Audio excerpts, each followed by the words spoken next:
All right, so today I want to make a sifter, basically. So what we have is we have a bunch of old ash from the wood stove, and we like to sift that out so that we can use the ash to put in the chicken's bath. You know, there's dust bath. And then the charcoal pieces itself, you can use those as charcoal on your grill.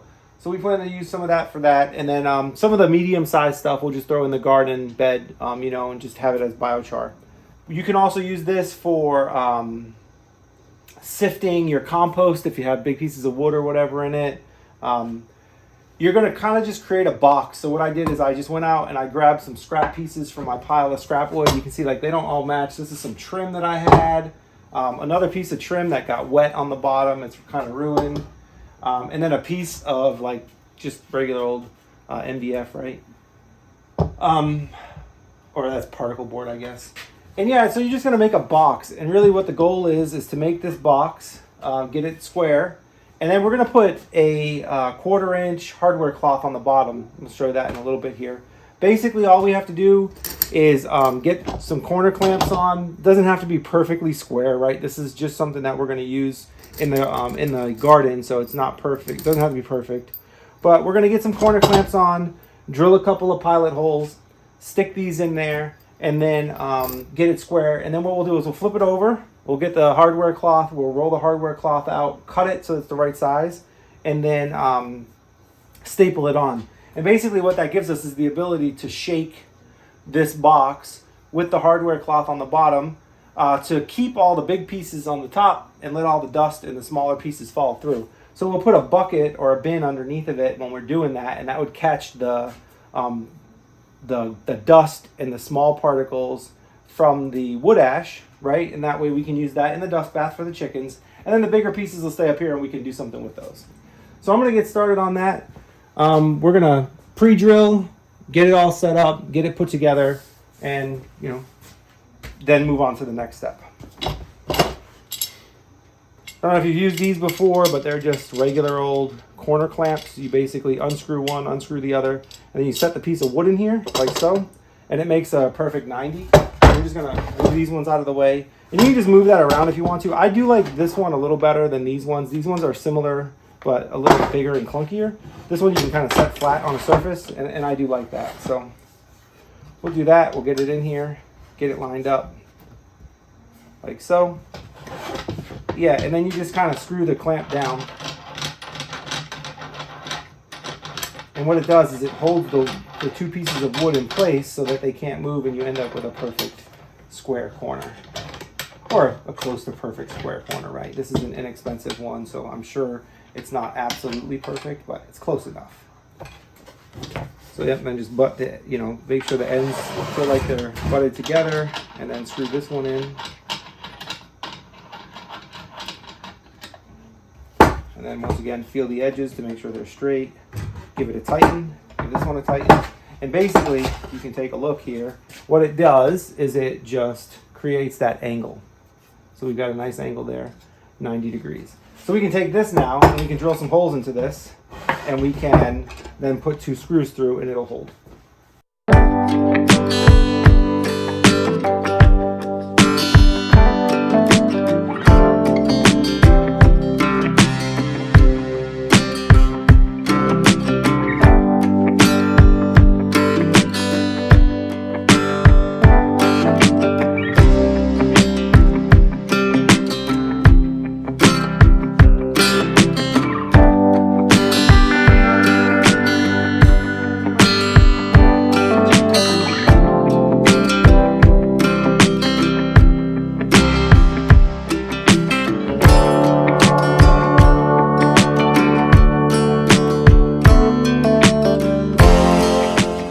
One thing to make note is you always want to make sure that the piece that's on the outside is on the outside. So like this wood, the unfinished wood is on the outside, and the white wood is on the inside. So you don't want to do that the opposite on this other side of the piece here, or your pieces won't line up. Can't count how many times I've made that mistake in my life, not paying attention when I should have.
Now, if you got wood that you don't trust the solidness of, or if you think it's not, 2 screws isn't going to be enough for the type of vigorous shaking that you may be doing, you can always add more screws.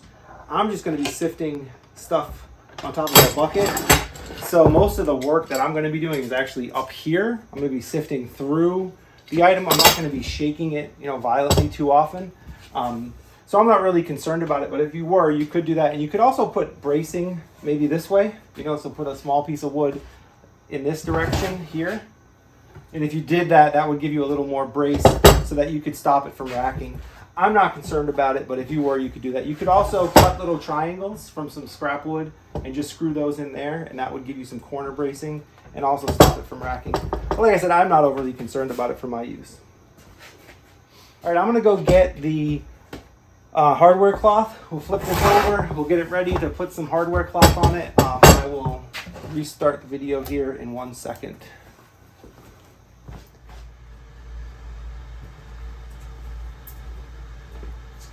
Okay, so now what we're going to do is we're going to get the hardware cloth ready. So you'll notice when I'm working with hardware cloth, I'm always going to put on some gloves. Hardware cloth is pointy. I guess pokey is probably the right word. There's a lot of little pieces of metal. I don't know if you can make that out right there, but there's like pieces of metal that'll stick out. And when you're cutting it, it's also got a bunch of sharp edges. So just be careful. You don't want to stick your hand and cut yourself. I don't think you'd ever do any like severe damage to your body with this stuff, but it's better than having sore hands.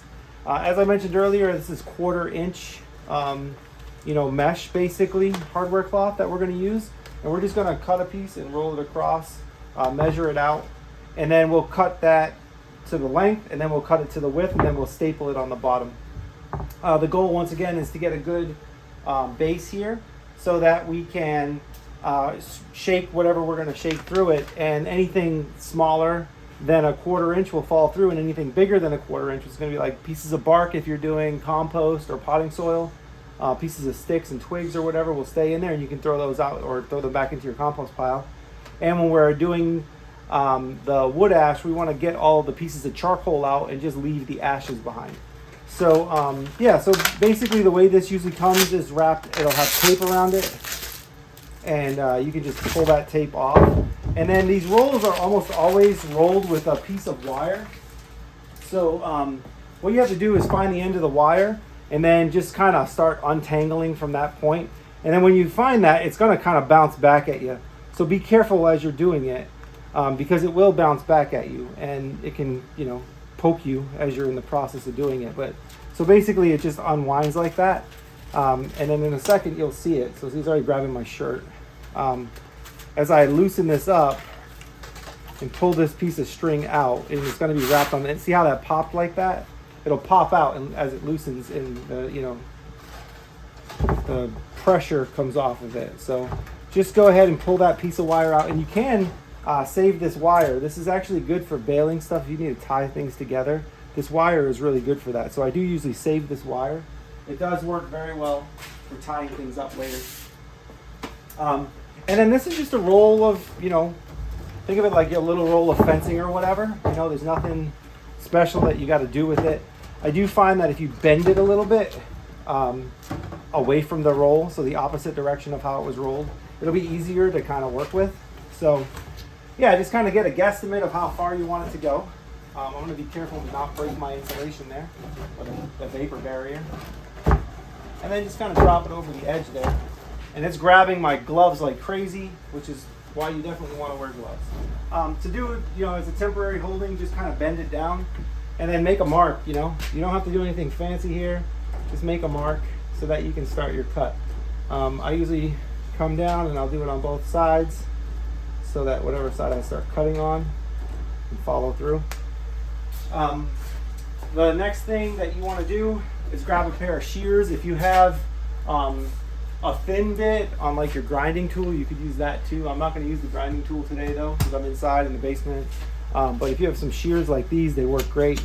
Anything that can cut through the metal, you basically just want to take it and start cutting, and just follow the path. So just pick one of these sections of fence or of hardware cloth and just follow through it.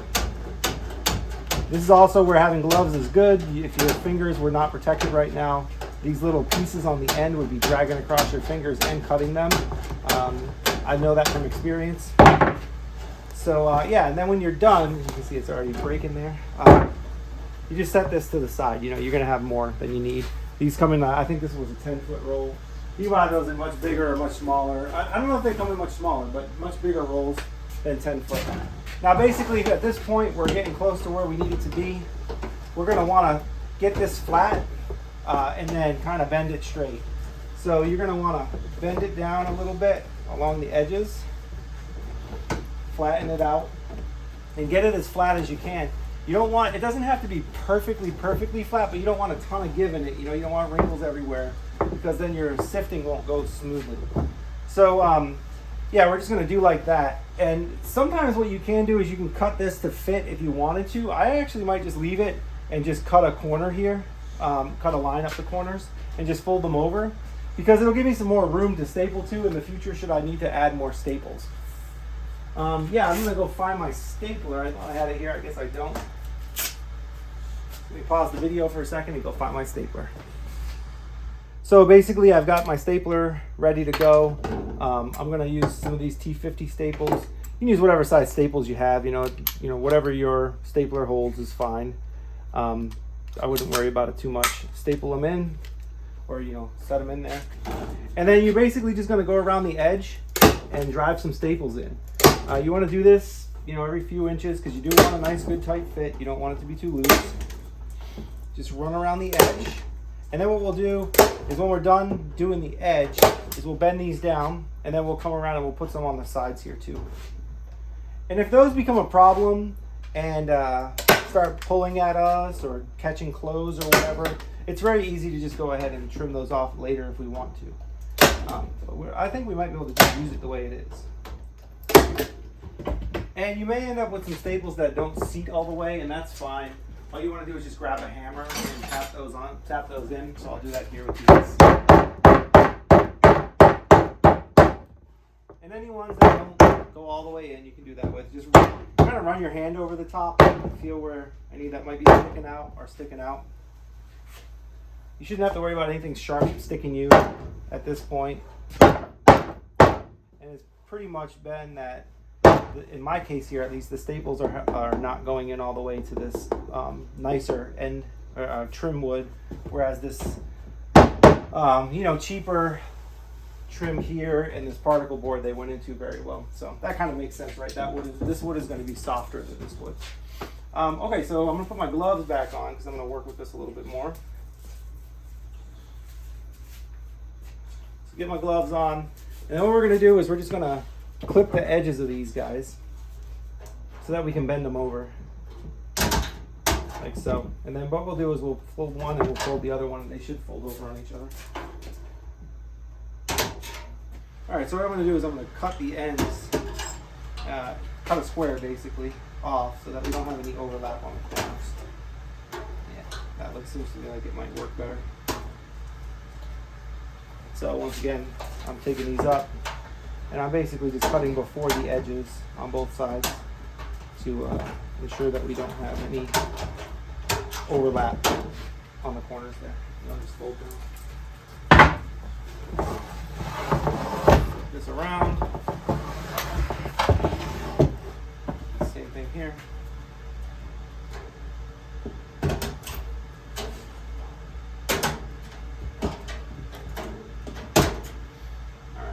Basically what we're getting is we're just getting a square, right? Just a square piece of the metal hardware cloth is coming off.